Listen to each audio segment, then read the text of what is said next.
Hello friends, இன்றைக்கி பார்த்தீங்கன்னா நான் எம்பரெல்லாவால் தோசை செய்ய போகிறேன்.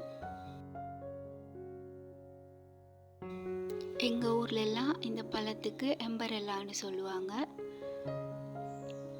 இதுக்கு நீங்கள் என்ன பேர் சொல்லுவீங்கன்னு கமெண்ட்டில் சொல்லுங்கள்.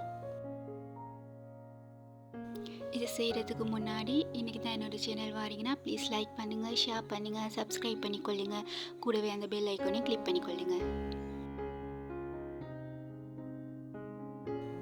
இப்போது பார்த்தீங்கன்னா இதோட தோலை நல்லா சீவி நான் 2 பாதியாக கட் பண்ணி எடுத்து வச்சுக்கிறேன்.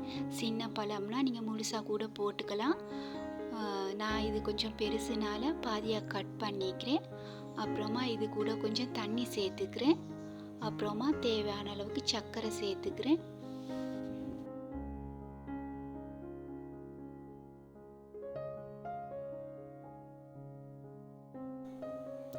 இப்போ நாம் இதை வேக வச்சிடலாம்.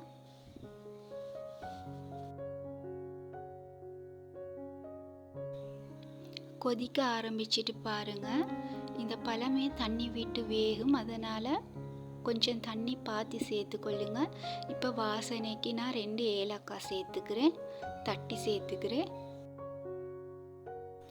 இப்போ பார்த்தீங்கன்னா இதோட தண்ணி எல்லாம் வற்றி சர்க்கரை நல்லா கரைஞ்சி நல்லா அழகாக இருக்குது பாருங்கள்.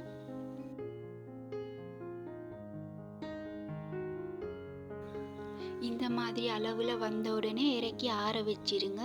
மிச்சம் அடுப்பில் வச்சு இந்த மாதிரி வேக வச்சுட்டு இருந்தீங்கன்னா இந்த சர்க்கரையெல்லாம் கல்லாகிறதுக்கு சான்ஸ் இருக்குது.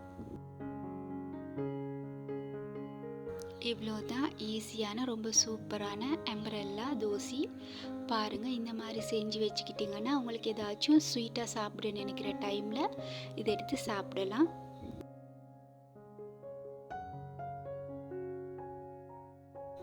சின்ன குழந்தைங்கள இருந்து பெரியவங்க வரைக்கும் ரொம்ப விரும்பி சாப்பிடுவாங்க.